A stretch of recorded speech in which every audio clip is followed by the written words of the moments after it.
السلام علیکم، welcome to my channel free speak. دوستو، آج کی یہ میری کہانی کسی کی زندگی پہ گزری ہوئی ایک سچی اور سبق آموز کہانی ہے۔ کہانی سننے سے پہلے میری گزارش ہے کہ آپ میرے چینل کو سبسکرائب کر دیجئے اور ساتھ میں دیے گئے بیل آئیکن کو پریس کر کے آل نوٹیفیکیشن بٹن کو سلیکٹ کر دیں۔ میرا نام ثنا ہے۔ میرا تعلق سوات سے ہے۔ میرے والد فرنیچر کا کام کرتے تھے۔ منگورہ میں ان کا شو روم تھا۔ وہ بہت اچھا چل رہا تھا۔ میں اپنے والدین کی سب سے چھوٹی اولاد تھی۔ مجھ سے بڑے 2 بھائی تھے۔ والدین اور بھائی مجھ پر جان چھڑکتے تھے۔ میں سب سے لاڈلی تھی۔ ہمارا گھر ایک چھوٹی سی پہاڑی کی چوٹی پر تھا۔ گھر کے ارد گرد جنگلی پھولوں اور دوسرے پودوں اور درختوں کی برسات تھی اور پہاڑی کے دامن میں دریائے سوات کا نیل گو پانی چمکتا تھا۔ پہاڑی پر کھڑے ہو کر ارد گرد کا نظارہ آنکھوں کو بہت بھلا لگتا۔ میرے والدین نے ہم سب بہن بھائیوں کی بہت اچھی تربیت کی تھی۔ ہمیں گھر میں کسی چیز کی کمی نہ تھی۔ ہر چیز کی فراوانی تھی۔ زندگی بہت خوبصورت تھی۔ کبھی کبھی برف باری دیکھنے کلام معلوم جپا ہم چلے جاتے۔ بچپن کب رخصت ہوا پتہ ہی نہ چلا۔ ہم سب سکول سے کالج آ گئے۔ میرے بھائی BA کرنے کے بعد پشاور کی کسی یونیورسٹی میں MBA کرنے چلے گئے، جبکہ میرا ارادہ انگریزی ادب میں ماسٹر کرنے کا تھا۔ لیکن چونکہ سوات میں BA کرنے کے بعد لڑکیوں کے لیے اس وقت ماسٹر کرنے کے لیے کوئی انتظام نہیں تھا، لہٰذا میں گھر پر ہی تیاری کرتی تھی۔ ارادہ پرائیویٹ امتحان دینے کا تھا۔ مستقبل میں لیکچرار بننا چاہتی تھی۔ زندگی کے بارے میں میرا نظریہ بالکل واضح تھا۔ میں سمجھتی تھی زندگی اللہ تعالیٰ کی نعمت ہے، اسے ضائع نہیں کرنا چاہیے، جبکہ اس کی خوبصورتیوں سے لطف اندوز ہونا چاہیے۔ اکثر جھیل کے کنارے بیٹھ کر میں اپنے مستقبل کے بارے میں سوچا کرتی۔ میری ان سوچوں میں کسی شہزادے کا ذکر نہیں تھا، بلکہ میں اپنے والدین کے بارے میں سوچتی۔ میں کچھ ایسا کرنا چاہتی تھی جس سے میرے والدین کو مجھ پر فخر محسوس ہو۔ میری خواہش آگے چل کر پوری ہوئی، لیکن کسی اور شکل میں۔ کچھ عرصے سے میرے رشتے آ رہے تھے، لیکن والد صاحب کا کہنا تھا پہلے میں اپنی تعلیم مکمل کروں، پھر دیکھیں گے۔ تعلیم مکمل کرنے کے بعد میرے دونوں بھائی میرے والد کے ساتھ شو روم پہ کام کرنے لگے، جبکہ میں گھر پر والدہ کے ساتھ ہوتی تھی۔ ان دنوں میرا رشتہ آیا۔ لڑکا پاک آرمی میں کیپٹن تھا۔ وہ اپنے والدین کی اکلوتی اولاد تھا۔ اس کے والد کسی سرکاری محکمے سے ریٹائرڈ تھے۔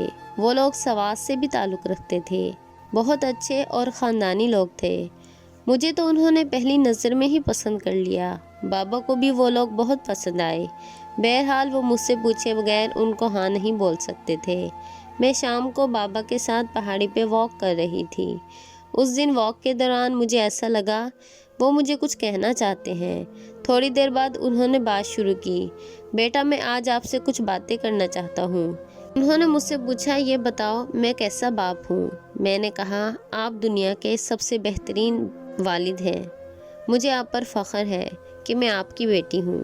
یہ سن کر انہوں نے میرا شکریہ ادا کیا اور بات آگے بڑھائی۔ بیٹا آپ کے لیے ایک بہت ہی اچھا رشتہ آیا ہے اور میں چاہتا ہوں کہ ان کو ہاں کر دوں، لیکن میں پہلے آپ سے پوچھنا چاہتا ہوں اگر آپ کو کوئی اعتراض نہ ہو تو میں انہیں ہاں کر دوں، یا اگر اور کوئی بات ہو تو آپ مجھے بتا سکتی ہیں۔ میں ان کا مطلب سمجھ گئی، لہٰذا بڑھ کر ان کے ہاتھوں کو پکڑ لیا اور بے اختیار چوم لیا۔ بابا میں ایک غیرت مند پختون باپ کی پختون بیٹی ہوں، اور پختون بیٹیاں ایسے رشتے نہیں پالتی جسے والدین سے چھپانا پڑے۔ آپ میرے بڑے ہیں، جیسا آپ چاہتے ہیں ویسا کریں۔ میری آنکھوں سے بے اختیار آنسو بہنے لگے۔ والد نے مجھے اپنے ساتھ لگایا اور میرا ماتھا چومتے ہوئے بولے، بیٹا مجھے آپ پر پورا اعتماد ہے۔ مجھے خوشی ہے کہ آپ میری ذات کو اتنی اہمیت دیتی ہیں۔ اب مجھے فیصلہ کرنے میں آسانی ہوگی۔ اگلے دن والد نے انہیں ہاں کر دی۔ منگنی کی سادہ سی تقریب میں ساس صاحبہ نے مجھے انگوٹھی پہنائی۔ سسر محترم نے میرے سر پر ہاتھ پھیرا اور ڈھیر ساری دعائیں دی کیپٹن صاحب خود نہیں آئے تھے کیونکہ ہماری رسم نہیں ہے۔ علاقے میں ان کا ارادہ جلد شادی کرنے کا تھا اور اس سلسلے میں انہوں نے میرے والدین سے بات بھی کی تھی، لہٰذا میرے گھر والے شادی کی تیاریوں میں لگ گئے تھے۔ ساس سسر تو جیسے میرے گرویدہ ہو گئے تھے، تقریباً روز ہی مجھے فون کرتے اور میرا حال احوال پوچھتے۔ والدین کی اجازت سے ایک دو بار کیپٹن شہزاد سے بھی بات کی تھی، وہ بھی اچھے خیالات کے مالک تھے۔ آرمی میں ہونے کی وجہ سے ان کا مطالعہ کافی وسیع تھا اور جتنی بار ان سے بات ہوئی انہوں نے میرے ہی سبجیکٹ یعنی انگریزی ادب ہی کے حوالے سے مجھ سے گفتگو کی۔ شاعری میں وہ ذرا جدید دور کے شاعر جیسے احمد فراز اور وسیع شاہ کو پسند کرتے تھے۔ بہرحال چند مہینوں کے بعد ہماری شادی ہو گئی اور میں اپنے مائکے سے اٹھ کر سسرال میں آ گئی۔ 2 ہفتے کے بعد ہم شمالی علاقے کی سیر کو چلے گئے۔ ہم نے ایک رات سیف الملوک جھیل کے کنارے گزاری۔ آرمی میں ہونے کی وجہ سے ان کو بہت سی سہولتیں میسر تھی۔ وہ ہماری زندگی کی یادگار رات تھی۔ ان کا سر میری گود میں رکھا تھا، آنکھیں بند کر رکھی تھی اور ہونٹوں پہ عجیب سی مسکان تھی۔ میں نے پوچھا کیا سوچ رہے ہیں؟ کہنے لگے سوچ رہا ہوں زندگی کتنی خوبصورت ہے۔ میں نے کبھی سوچا نہیں تھا مجھے اتنی پیاری بیوی ملے گی۔ میں خود کو دنیا کا خوش قسمت ترین انسان سمجھ رہا ہوں۔ میرا دل بھی اس وقت خوشی کے جذبات سے لبریز تھا۔ اللہ تعالیٰ نے مجھے سب کچھ عطا کیا تھا جس کی کوئی لڑکی تمنا کر سکتی تھی۔ شہزاد نے آنکھیں بند کیے مجھ سے پوچھا مجھے یہ بتاؤ زندگی میں تم نے کس چیز کی تمنا کی؟ میں نے کہا عزت۔ میں نے ہمیشہ یہ خواہش کی تھی کہ میرا جیون ساتھی مجھے عزت دے، محبت نہیں۔ اس نے پوچھا محبت تو غیر اختیاری چیز ہے، وہ تو کبھی بھی ہو سکتی ہے، لیکن عزت ایک پائیدار چیز ہے۔ مجھے عزت کی تمنا تھی اور میں اللہ تعالیٰ کا شکر ادا کرتی ہوں کہ اس نے مجھے ایسے لوگوں میں بھیجا ہے جو عزت دینا جانتے ہیں۔ میں سرشار سے لہجے سے بولی تھی۔ اس کے بعد میں نے شہزاد سے شاعری کی فرمائش کی۔ اس نے نہایت خوبصورت لہجے میں وسیع شاہ کی مشہور نظم سنائی، کاش میں تیرے حسین ہاتھ کا کنگن ہوتا۔